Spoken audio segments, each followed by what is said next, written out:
I'm Chef Nicholas Kinnear, and this is literally my fifth attempt trying to put this video. I'm going to say this the best way I can, and to say one thing that's been on my mind constantly is I have fear about my business at this moment, because next week will give me the answer what I'm looking for. It's also going to tell me if there's a messed up little thing that runs all these little small businesses out of business. It's gonna tell me you're not gonna be making any money. You might be going negative, so it means I have to change and pivot my whole business. And then the other thing is, have I been wasting my time? All right, and that's not really cool. I got a lot of great experiences, but I don't like wasting my time. So that's what's been going through my mind. So 3 weeks ago, I ordered some of my competitors' products. This is something you do normally to research your competitors, see what they're doing.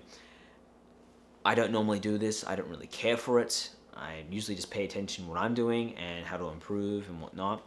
And one nagging question that's been in my mind is, and I just lost a client for this last week, how can I lower my prices? Because all my competitors have unrealistic prices that are just so low that I'm like, there's no way you're making money. That can't be right. There's no way. How are you making money? Like, are you going negative? And this has been my mindset, is that, are you buying a product? And this is the best way I can explain it. So say you get a product, it costs you $100, which is, we're just saying it's $100, okay? All right. So it's $100, and you sell it for $80. All right. Well, you're out $20 because the customer bought it. The customer got a heck of a deal on it, but you're out $20. Now, the reason why you do this as a strategy is that you run out all your competitors out of business, because the thing what customers do is they don't always generally care about the product per se. They care about their wallets, and they care about, is it cheap?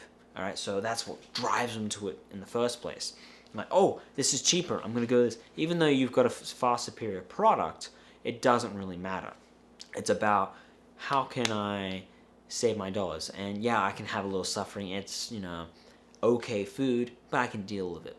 That's how a lot of people think, and what I've seen from my perspective.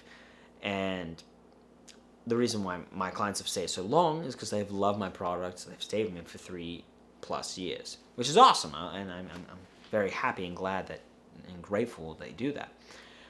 But it leads to the question, well, yes, I can have those clients, but how can I scale? It becomes impossible.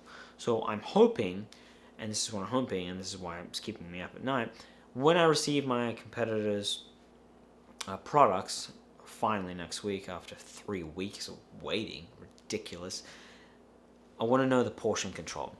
If their portion control is smaller than mine, it means I can lower it. That means I can lower my prices, and that's what I want. Also, looking at the packaging. The packaging is going to be very important, because here's the thing. Human beings, for example, if you put this as a plate, this is a plate, they have this habit of filling up the entire plate because it's empty. They don't want to leave their plate empty because it means they're not getting enough food. So they fill it up. You make this plate slightly a little smaller, maybe an inch smaller, 2 inches smaller. They still think the same way. They're going to fill it up and over portion. So if they're making their portions this small and maybe making it a little deeper, it throws off the perception of the customer. But they're still getting nutrition value, because the problem is a lot of human beings tend to over-portion, overeat in our generation now compared to what our ancestors did at least 100 years ago, right? So I'm hoping it's that, and if it's the same portion as mine, I'm screwed. That means they're literally buying the product for, say, $100, and then they're selling for $80. Means, like, anyone that hates, big corporations, you're supporting it. A lot of people support big corporations without even realizing. I've worked for big corporations. I have no problem about them, but I care about helping people in the community. I don't want to do the most classic thing what everyone has done throughout history, and that is squeezing people's resources. It's like if you want to defeat your enemy in, let's say, a strategy game, some shooting game, right? You can have the best player in the game. They can get all these, they eliminate the next player, next player, next player, next player. And eventually, what ends up happening is you run out of ammo. Well, it's a classic thing. They run out of resources. So in some games, they give you perks where you get extra ammo, and you can pick up ammo from, other players that have been defeated. Now, that's a classic thing, what you see, and then that person becomes unstoppable. It just keeps going and going and going. You take their resources away and all those little perks, they're not as good as they were. It's the same thing with everything in business. Take away the person's resources and they're out. That's my fear. Now, what would that mean for me in business? I know what to do. I'm going to then go towards catering, and I'll start marketing to doing catering, and people love my events and still talk about my events years later. So that's fine, that's cool, and I'm glad. I know how to create those kind of experiences, but that's not where I'm going towards, because the goal is that, and I'm seeing a bigger picture here, a lot of restaurants don't always make the most money. They usually make their money from caterings. Yes, they say that you make money from alcohol, but you also make the most money out of caterings and banquets and business meetings. So you come into the person's restaurant, my restaurant, you eat there, you like my food, you come to trust it. Hey, do I do any events, you ask me? And then I say, yeah, I upcharge you a lot because I nickel and dime you all that other stuff. That's what we all do because you're asking all these other things, and yeah, we're going to offer it to because you asked. But we realize it takes a lot of extra time, which that's fine, we don't mind, we'll do it for you. But we make a lot more money off it. And then sometimes when we figure out how to make it more efficient by, hey, outsourcing it to another company, awesome. I'm sorry if I ramble with all these other numbers and all these other things. I'm just telling you how it is, okay? There's all this other things that come together to make a business awesome. That's the same thing I'm doing. I'm doing the same thing with meal plans, whether people trust my my product, I'm fine. I will be okay with breaking even or making 2%, like, spending $100 on the product and making $102. That's fine with me because I know for a fact there'll be events because people always have birthdays, people always have anniversaries and all that. I'll throw those. That's where I'll make my money. But if it means the $80, I'm screwed. It means it's a slower growth, and that's not what I want. I want a little more scaling. So we'll find out.